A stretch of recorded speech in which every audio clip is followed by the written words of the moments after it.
રોમ રોમ ભાઈ મિની બ્લોગમાં આપનું સ્વાગત છે. આપણે આવી ગયા છીએ ટેસણે બ્લોગ બનાવવા. ફોટો શૂટ કરી રહ્યા છીએ. ફોટો શૂટ કરી રહ્યા છીએ. આ છે અમારા ગામની ટ્રેન ઊભી છે. અમારા ગામના ટેશને છે ટ્રેન. આ છે અમારા ગામનું સ્ટેશન. આ છીએ આપણે બ્લોગ બનાવવાનું ચાલુ કર્યું છે અને ડોલર પણ આવવાનું ચાલુ થઈ ગયું છે. આઈડી મોનેટાઈઝ થઈ ગઈ છે.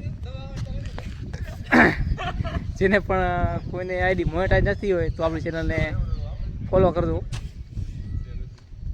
અને જેને પણ મદદની જરૂર હોય, આઈડીમાં કોઈ બી ચીજની જરૂર પડે અને મદદ કરવી હોય તો આપણી આઈડીને ફોલો કરજો અને આપણી ચેનલને સબસ્ક્રાઈબ કરજો. આ છે અમારા ગામનું સ્ટેશન. આ છે અમારા મિત્રો.